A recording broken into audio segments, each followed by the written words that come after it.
நான் ஏதோ பேசிட்டு இருப்பேன், அப்பா கால் அப்படி வரும், அப்படி ஆத்தே அப்படி. பட் எல்லாரும் என்ன சொல்லுவாங்க, ஐயோ சிவாஜி சார்னா அடிச்சிருவாரு. அதெல்லாம் கிடையாது. So kind இல்ல? அதாவது நமக்கு நடிக்க தெரியலன்னு அர்த்தம். அவரை மாதிரி எதிர்க்கே உட்காருவான் அப்புறமா. நமக்கு க்ளோஸ்அப் எடுக்கிறாங்கன்னா அவர் எதிர்க்கே தான் உட்காந்துருப்பார். இப்போ மற்ற ஆர்டிஸ்ட்டுக்கு க்ளோஸ்அப் எடுக்கிறாங்க, அடுத்த ஆர்டிஸ்ட் போயிடுவாங்களா, அந்த மாதிரியெல்லாம் கிடையாது. எதிர்க்கே உட்காந்து பார்ப்பார். அந்த ஃபேனுக்காக போய் பக்கத்தில் உட்காந்துக்கணும், அப்பா பக்கத்தில் உட்காந்து இப்படி கண்ண முடியிருக்கா தூங்குறாருன்னு நினச்சா கூட அவர் டேய் அவன் டைலாக் விட்றான் பாடுறா, டேய் யோகானந்தே. மகான் வாழ்ந்த காலத்தில் வாழ்ந்து அவர் கூடயும் நடிச்சதெல்லாம் நான் வாங்கி விஷயம். நான் வாங்கி வந்த வரம். ஹீரோயின்லேருந்து தப்பிச்சு வெளியில் வந்து ஒரு வழியா வில்லின்னாங்க. நீங்கள் வில்லின்னா சொல்லுங்கள், எதனா சொல்லுங்கள், ஆனால் நான் லவ் சீன் நடிக்க மாட்டேன். எங்கள் அப்பா வந்து கன்னிப்பருவத்தில் முடிஞ்ச கையோட தவறிட்டார். தவறிட்டதுனால அந்த ஃபங்க்ஷனுக்கெல்லாம் வந்தார். நான் ஏதோ பேசிகிட்டு இருப்பேன், அப்பா கால் அப்படி வரும், அப்படி ஆத்தே அப்படி. பட் எல்லாரும் என்ன சொல்லுவாங்க, ஐயோ சிவாஜி சார்னா அடிச்சிருவாரு. அதெல்லாம் கிடையாது. So kind இல்ல? அதாவது நமக்கு நடிக்க தெரியலன்னு அர்த்தம்.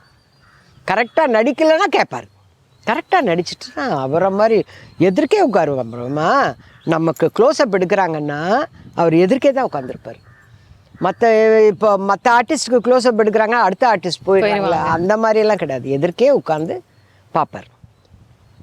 அவருக்கு அப்படியே கண்ண முடியுற மாதிரி தெரியும், நல்லா கிடையாது. ஏன்னா வாக்கண்ணாவா பண்ணும் போதும் சரி, என் தமிழ் என் மக்கள் அது அவங்க ப்ரொடக்ஷன் படம், அதுலலாம் அதுக்கப்புறம் முதல் மரியாதைக்கு அப்புறம் அவருக்கு பேராக தான் பண்ணிகிட்டு இருந்தேன். அதுலலாம் அவர் இப்படி பார்த்துட்டே இப்படியே சொல்லுவார், நம்ம பக்கத்துலேயே தான் உட்காந்துருக்கணும். அப்போ கேரவன் கேரவன்லாம் கிடையாது, ஒரு ப்ரப்பலர் ஃபேன் மாதிரி ஒரு பெரிய ஃபேன் வைப்பாங்க, அப்பாவுக்கும் அதே தான் வைப்பாங்க. அந்த ஃபேனுக்காக போய் பக்கத்தில் உட்காந்துக்கணும், அப்பா பக்கத்தில் உட்காந்து இப்படி கண்ண முடியிருக்கா தூங்குறாருன்னு நினச்சா கூட அவர் டேய் அவன் டைலாக் விட்றான் பாடுறா, டேய் யோகானந்தே அப்படின்னுவார் டைரக்டர்கிட்ட.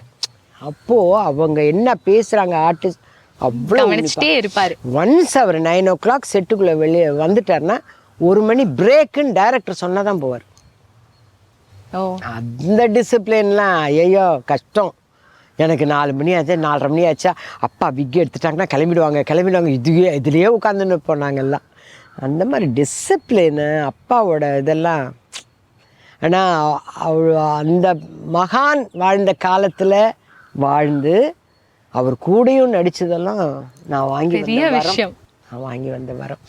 இப்போ கூட கவிதாலயா கிருஷ்ணன் வந்து ஒரு இது அனுப்புனார், பாசமலர்கள் சாங் அனுப்புனார். அந்த பார்த்த உடனே அது பாடுற பொண்ணு இப்போ லேட்டஸ்ட்டாக பிறந்து வளர்ந்த பொண்ணு பாடுது. அவங்க அப்பா அம்மா கூட கல்யாணம் ஆகிருக்காது அந்த படம் வந்தப்போ. அந்த பொண்ணு பாடுது, அந்த சாங்கை கேட்டு அழுவுறேன். எவ்வளோ நல்ல வார்த்தைகள் போட்ட ஒரு பாடல்.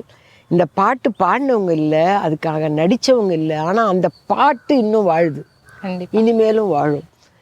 அப்பேற்பட்ட மகானோடெல்லாம் நம்ம நடிச்சிருக்கோம்னா எவ்வளோ பெரிய வரம் இதெல்லாம், பெரிய விஷயம் அப்படின்னு நினச்சி அழவே செஞ்சேன் நான்.